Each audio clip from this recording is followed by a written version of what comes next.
Oke. Assalamualaikum warahmatullahi wabarakatuh. Puji syukur kehadirat Allah Subhanahu wa taala, Tuhan yang Maha Esa. Pada siang hari ini kita masih diberikan kesehatan dan umur panjang sehingga kita bisa melaksanakan perkuliahan kita, dan selawat beringkat salam mudah-mudahan tetap disampaikan kepada Nabi Muhammad sallallahu alaihi wasallam. Allahumma shalli ala sayyidina Muhammad wa ala ali sayyidina Muhammad. Saudara semuanya, pada pertemuan sekarang yaitu kita akan membahas yaitu materi tentang administrasi ketatausahaan dan layanan khusus gitu. Nah, pada materi sekarang itu penyampaian materinya berdasarkan hasil ya rekaman ya. Jadi silakan saudara tonton sampai akhir, karena di akhir nanti ada berupa pertanyaan yang harus saudara jawab di kuis seperti itu. Jadi silakan nanti saudara semuanya masuk ke e-learning dan isi presensinya serta lihat apa langkah-langkah yang harus dikerjakan dalam proses perkuliahan kita pada hari ini seperti itu. Oke, langsung saja. Itu untuk sekarang yang akan kita bahas yaitu berkaitan dengan administrasi ketatausahaan dan layanan khusus. Nah, ini materinya sudah disusun ya. Ketatausahaan menjadi penting ya. Dari kenapa kita membahas administrasi ketatausahaan itu, karena administrasi ketatausahaan itu adalah sesuatu yang sangat penting, di mana ketatausahaan itu dapat membantu dan mempermudah segala urusan sekolah ya, khususnya dalam surat menyurat, arsip, ya, pengumpulan data, penyimpanan dan pelaporan data yang berada di sekolah gitu. Di sekolah itu makanya harus ada satu unit yang mengurus terkait dengan ketatausahaan. Makanya ada tata usaha sekolah gitu. Nah, kegiatan yang mendasari administrasi ketatausahaan itu adalah ya mengurus segala bentuk administrasi yang ada di sekolah dan membantu kepala sekolah, guru ataupun siswa dalam urusan yang bersangkutan dengan administrasi. Misalnya guru ingin melakukan seminar, maka diperlukan surat tugas misalnya, atau guru akan melaksanakan kegiatan misalnya. Sehingga dalam kegiatan itu misalnya ada surat perjalanan dinasnya misalnya. Nah, ini atau peserta didik ingin melakukan kegiatan misalnya, tentu harus ada administrasi surat menyuratnya gitu.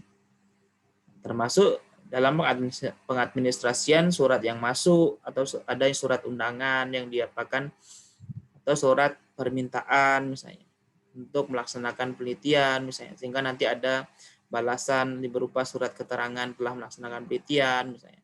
Ini semuanya urusan di bidang ketatausahaan. Nah, kalau kita berbicara ya administrasi secara umum atau administrasi pendidikan kemarin yang kita bicarakan itu adalah ya, administrasi ya berkaitan dengan pengelolaan, ada pencatatan, pengumpulan, penyimpanan ya. Kalau kita berbicara ketatausahaan berarti berkaitan dengan surat menyurat dan pelaporan data di sekolah. Nah, lebih lanjut ya. Kalau kita berbicara tata usaha, maka ada dua kata, yaitu tata dan usaha. Nah, tata adalah suatu peraturan yang harus ditaati. Artinya ditata ya, disusun, yang harus ditaati. Sedangkan usaha adalah energi atau tenaga yang dikeluarkan untuk mencapai suatu maksud atau tujuan. Nah, jadi menurut arti kata tata usaha itu adalah kegiatan administrasi pendidikan yang mengelola pencatatan, pengumpulan, penyimpanan data, dan dokumen yang dapat dipergunakan untuk membantu pimpinan ya. Dalam artian di sini adalah kepala sekolah atau di bawahnya yang setara adalah wakil, misalnya wakil kepala sekolah, Sehingga ya urusan surat menyurat serta laporan mengenai kegiatan sekolah tersebut. Dengan adanya ini tentu misalnya ada data surat masuk misalnya. Adanya surat masuk, ada surat pemberitahuan misalnya. Sehingga nanti ketika diadministrasikan ya kepala sekolah bisa misalnya ada surat peringatan 1, 2, 3. Nah, ketika itu teradministrasi misalnya untuk mengambil keputusan misalnya adanya pemecatan, ada pemberhentian misalnya tenaga pendidik atau tenaga kependidikan, itu ada bukti yang mendasari bahasanya oh ini loh sudah diberikan peringatan 1, surat peringatan 1, peringatan 2, 3 seperti itu. Nah, ini penting artinya dengan adanya administrasi ketatausahaannya semuanya bisa tersusun dari dalam bentuk misalnya secara khusus dari surat menyurat atau dokumen-dokumen atau data-data yang nanti akan dibutuhkan dalam pengambilan sebuah keputusan di sekolah itu. Nah, ini administrasi tata usaha itu adalah ya segenap proses ya kegiatan pengelolaan surat menyurat yang dimulai dari menghimpun atau ada menerima ya, terus mencatat. Misalnya ketika surat itu diterima, ada surat dari dinas diberikan kepada sekolah, misalnya surat edaran atau surat pemberitahuan, misalnya tentu harus dicatat, dikelola ini misalnya ya diarsipkan. Ini jenis suratnya digolongkan jenis surat apa, rahasia kah misalnya atau biasa kah misalnya. Nah, itu harus dikelola dengan baik. Itu menggandakan misalnya. Tentu harus ada misalnya kalau surat itu diperlukan oleh pihak-pihak lain tentu harus digandakan. Terus mengirim dan menyimpan semua bahan keterangan yang diperlukan oleh organisasi. Jadi ini tugas atau kegiatan yang dilakukan dalam administrasi ketatausahaan di sekolah. Nah, ini penataan surat ya atau pengelolaan surat. Nah, ini ada kita bahas jenis surat itu dibedakan dari 14 jenis surat. Ada surat dinas misalnya. Ini misalnya surat perjalanan dinas, misalnya saudara ingin keluar kota, misalnya itu ada surat dinas. Nggak ada surat nota dinas misalnya. Nanti dalam apa? Dalam satu surat dinas itu ada nota dinasnya juga. Ada memo misalnya surat pemberitahuan segera misalnya. Atau surat keterangan yang diberikan oleh kepala sekolah misalnya. Ada surat pengantar misalnya. Misalnya ingin melakukan sebuah kegiatan itu harus sudah misalnya surat pengantar. Itu surat kawat ya seperti itu. Itu ada surat keputusan, ini keputusan sekolah misalnya. Ada surat edaran juga seperti itu. Itu surat undangan, surat tugas, surat kuasa yang ingin melakukan sebuah kegiatan. Itu surat tugas misalnya untuk melakukan kegiatan juga misalnya. Itu surat kuasa misalnya kepala sekolahnya sedang berhalangan untuk tidak hadir ke sekolah dalam jangka waktu tertentu atau sedang dalam perjalanan dinas, maka ya kepala sekolah memberikan surat kuasa kepada misalnya wakil kepala sekolah yang ditunjuk, misalnya wakil kurikulum dan sebagainya. Itu surat pengumuman, ini saya rasa sudah tahu ada pengumuman yang di sekolah, pemberitahuan misalnya. Ada surat pernyataan misalnya. Bukan misalnya oleh pegawai ataupun tenaga pendidikan, bisa jadi dalam proses pelanggaran misalnya pelanggaran kode etik kedisiplinan di sekolah misalnya. Ada surat keterangan dan berita acara. Ini pengelolaan surat ya. Dari segi jenis surat tentu saudara harus tahu dulu. Nah, ini sifat dan derajat surat, ya ada surat yang sangat rahasia. Nah, ini tidak boleh semua orang tahu ya, tidak boleh. Surat sangat rahasia dan rahasia itu tidak semua orang tahu, hanya pihak-pihak tertentu juga. Surat terbatas juga seperti itu. Antara surat biasa, nah, biasanya hanya boleh diketahui oleh semua orang. Sedangkan derajat ya, derajat surat dikelompokkan atas 3 derajat ya, kilat, segera dan biasa. Nah, kilat ini ya sifatnya cepat, harus segera disampaikan, dan biasa ya artinya boleh dalam waktu yang misalnya pengirimannya misalnya juga menjadi surat yang biasa. Itu pencantuman alamat surat. Nah, ini alamat surat dicantumkan pada sampul surat dan kepala surat. Nah, biasanya di sekolah itu di amplopnya itu sudah ada kepalanya, alamat di sekolahnya sebagainya. Di dalamnya juga seperti itu. Biasanya ada kopnya ya, kop surat itu tercantum alamatnya. Ini ada kode surat ya. Kode jabatan, kode unit, kode perihalnya, rahasia ataupun untuk apa surat itu dibuat gitu. Pemakaian singkatan ya, singkatan penggunaan dan penulisan dalam penandatanganan surat adalah atas nama. Jika diperlukan ya, dipergunakan yang berwenang menandatangani surat penguasa penandatanganan surat kepada pejabat setingkat di bawahnya. Ini jika misalnya pemakaian singkatan atas nama itu biasanya ketika kepala sekolah atau pimpinan di sebuah instansi itu melakukan perjalanan dinas atau ada tugas keluar kota misalnya atau dalam jangka waktu tertentu, maka perlu adanya pejabat yang berwenang yang setingkat di bawahnya misalnya itu menjadi pimpinan sementara, makanya atas nama gitu. Makanya perlu ada surat kuasa gitu.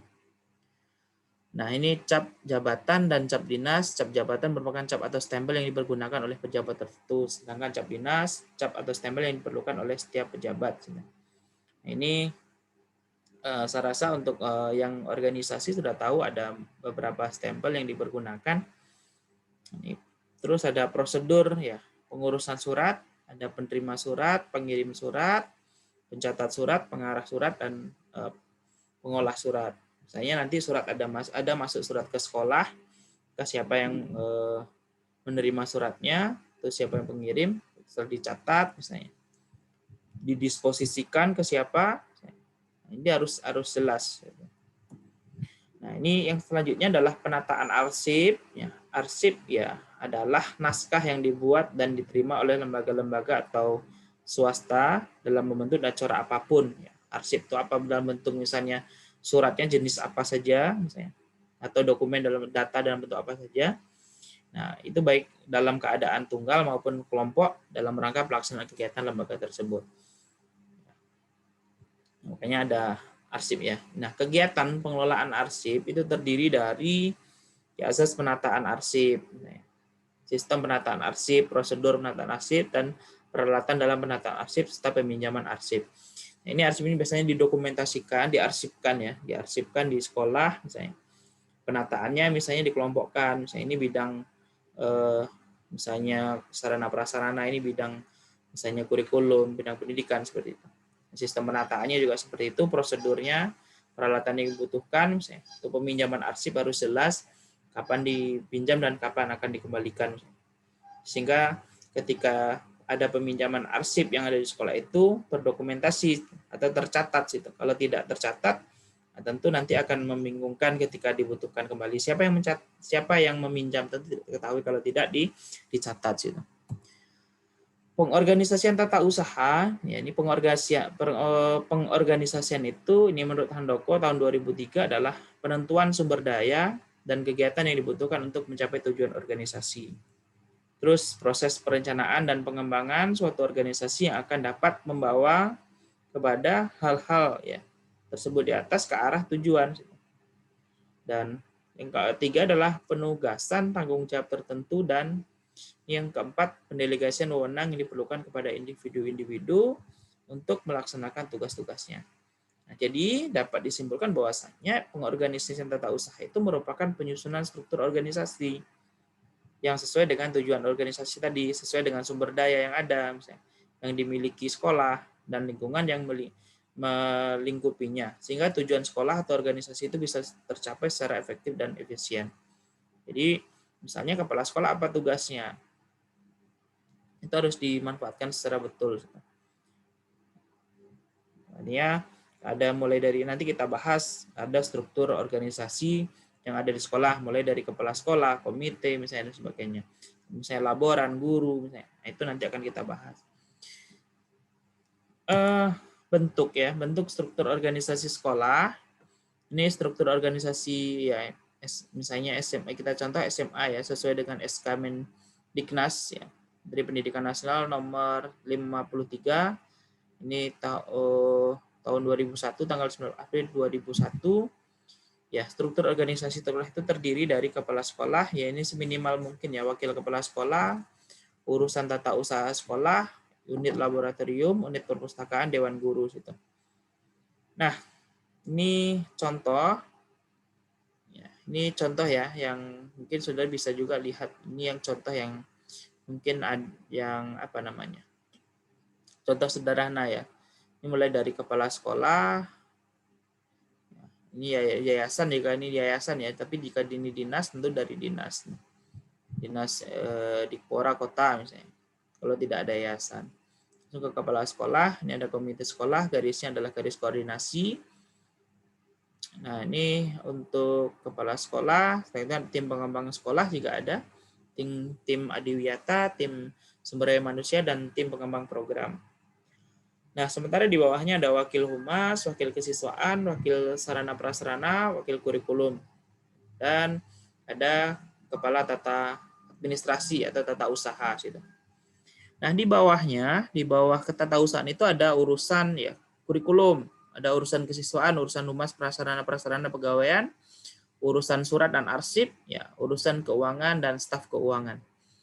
Ini sampai ke bagian sarana prasarana, misalnya perpustakaan, labor, misalnya ruang serbaguna, misalnya akselerasi, misalnya. Ini bekerja sama semuanya di bagian kurikulum situ. Ini bisa dilihat. Saya yang terakhir adalah peserta didik situ. Nah, ini apa sebenarnya yang menjadi ya, peran saudara dalam administrasi ketatausahaan ini? Ini yang pertama pencatatan peserta didik atau murid atau siswa, terutama adalah siswa baru atau siswa berkelas, semester, dan mengulang kelasnya, pindahan, ada serta jumlah siswa yang keluar karena lulus atau bahkan karena drop out atau dikeluarkan. Dengan pencatatan inilah maka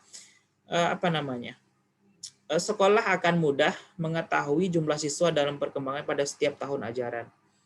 Kalau tidak tercatat, ini bahaya, akan menyulitkan sekolah. Kenapa? Sekolah tidak mengetahui berapa jumlah peserta didik yang aktif atau yang masih ada kalau tidak dicatat. Nah, makanya perlu adanya pencatatan itu. Berapa peserta didik yang masuk, berapa peserta didik yang keluar, misalnya berapa yang pindahan, misalnya. Ini harus tercatat secara tertib ya, secara tertib. Kan misalnya sekolah yang masuk tidak diketahui, sehingga susah untuk menentukan berapa peserta didik untuk yang akan diterima pada tahun berikutnya. Begitu juga sebenarnya untuk pencatatan murid ini termasuk pencatatan ya berapa presensi atau absensi dalam proses pembelajaran. Sehingga diketahui mana peserta didik yang tidak masuk, peserta didik yang tidak aktif, tidak misalnya sering tidak masuk ke sekolah, misalnya, itu bisa diapakan. Sehingga ini menjadi peran guru dalam proses ini. Nah, pencatatan guru, ya, ini dalam apa ya? Data tentang keadaan guru harus tercatat dengan baik, terutama tentang jumlahnya berapa, data pribadi guru, masa kerjanya berapa tahun, dan bahan untuk usulan kenaikan pangkatnya, serta gaji berkalanya. Sehingga sebenarnya ya penting juga gitu, informasi-informasi tentang guru berapa yang mau pensiun, ini harus diketahui situ. Sehingga guru harus melaporkan juga dalam proses ini situ. Melaporkan data, tentu melaporkan tentang ya data pribadinya, masa kerja, bahan untuk kenaikan pangkat, tentu harus dilaporkan kepada ya pihak yang berwenang. Nanti bisa berkolaborasi dengan bagian tata usaha. Ini ya terkait dengan administrasi ketatausahaannya. Nah, ini pertanyaan. Ya, pertanyaan pertama nanti silakan dijawab di e-learning ya, di e-learning. Jadi pertanyaannya adalah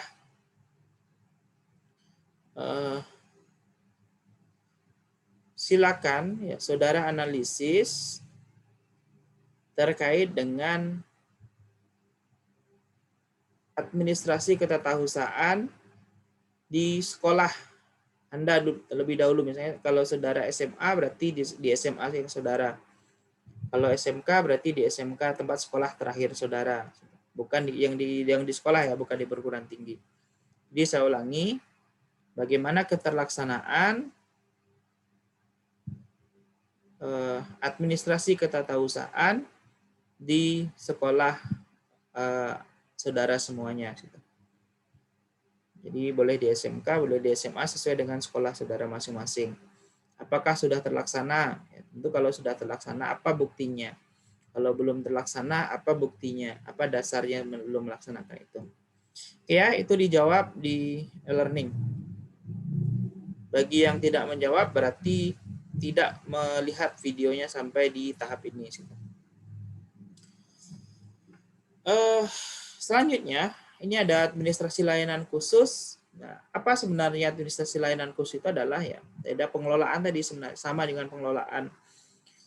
Nah, layanan khusus di sekolah itu ditetapkan dan diorganisasikan untuk ya memudahkan atau memperlancar pembelajaran serta dapat memenuhi kebutuhan khusus siswa di sekolah. Jadi semua yang memudahkan atau memperlancar pembelajaran ya bisa dikatakan sebagai proses layanan khusus. Ini jenis layanan khusus, di antaranya meliputi ada perpustakaan, sekolah, layanan kesehatan, UKS, layanan asrama, manajemen layanan kafetaria atau kantin sekolah. Dan masih ada lagi misalnya transportasi, itu termasuk layanan khusus. Terus misalnya koperasi, itu juga layanan khusus. Ini yang saya catat saja seperti itu. Nah, layanan-layanan tersebut harus dikelola secara baik dan benar sehingga dapat membantu memperlancar pencapaian tujuan pendidikan di sekolah. Nah, misalnya tadi asrama tentu memudahkan misalnya bisa didik memudahkan guru, memudahkan peserta didik dalam proses pembelajaran. Dengan di asrama maka akan peserta didik lebih mandiri seperti itu. Terus dengan adanya audit kesehatan sekolah, peserta didik akan mudah nanti dalam pertolongan pertamanya misalnya jika mengalami sakit misalnya. Terus ada misalnya ada kantin, tentu ada kantin sekolah memudahkan sendiri dalam misalnya membeli makanan-makanan atau minuman yang tentu disesuaikan dengan kondisi keuangan. Sehingga ya layanan-layanan tersebut harus dikelola dengan baik dan benar sehingga memang membantu memperlancar pencapaian tujuan pendidikan di sekolah. Tentu dengan diberikan asrama tentu ya prosesnya lebih optimal, anak lebih terkontrol. Dengan adanya kantin juga seperti itu, dengan adanya perpustakaan juga seperti itu, misalnya ada akses misalnya mencari informasi, mencari bahan-bahan proses pembelajaran bisa diperoleh melalui perpustakaan sekolah. Atau koperasi juga seperti itu, ada misalnya pena, pensil, buku, itu bisa diakses secara langsung. Nah, ini pengelolaan perpustakaan sekolah ya mulai dari perencanaan, pengadaan, pencatatan, pemanfaatan, pengevaluasian. Misalnya di sekolah itu bagian pustakawannya tentu harus mengetahui tentang penyusunan, pengkodean buku, itu harus tahu. Itu buku-buku yang diadakan itu harus sesuai dengan kebutuhan peserta didik. Makanya harus perlu pustakawan itu berkoordinasi dengan guru mata pelajaran. Nah, untuk SMK, SMA, dan sekolah dasar itu rasanya untuk buku dan sebagainya itu ada beberapa buku yang sudah dipersiapkan oleh pemerintah dan itu tidak diperjualbelikan. Nah, ini biasanya buku-buku yang berkaitan dengan tematik dan sebagainya. Pengelolaan UKS juga seperti itu, ya UKS setidaknya bisa memberikan pertolongan pertama, itu ya kondisi ruangannya nyaman, mudah diakses oleh siapa saja yang mengalami misalnya sakit dan sebagainya. Ya obat-obatnya harus terpenuhi, setidaknya obat-obat yang bisa misalnya dalam penolongan pertama. Ya. Pengelolaan kafe juga seperti itu, kafetaria, warung atau kantin sekolah tentu menjual makanan-makanan yang sehat, makanan-makanan yang bisa terjangkau oleh peserta didik misalnya dalam proses apa. Tentu nanti ya pengelolaan kafetaria ini tentu yang bisa membuat peserta didik itu nyaman dan sebagainya. Artinya ya pengelolaan itu diarahkan memang untuk kebaikan dan memudahkan akses bagi peserta didik sehingga peserta didik itu dapat memenuhi kebutuhannya, sehingga ketika peserta didik dapat memenuhi kebutuhannya dan dia merasa nyaman dengan kondisi sekolah itu, merasa nyaman sehingga proses pembelajaran atau tujuan sekolah itu bisa terwujud melalui prosesnya ini gitu. Oke, mungkin itu saja penjelasan saya terkait dengan administrasi ketetausahaan dan layanan khusus ini. Nah, oke. Pertanyaan yang kedua, tadi pertanyaan satu sudah. Nah, pertanyaan kedua terkait dengan administrasi layanan khusus ini. Pertanyaannya yaitu identifikasi apa-apa saja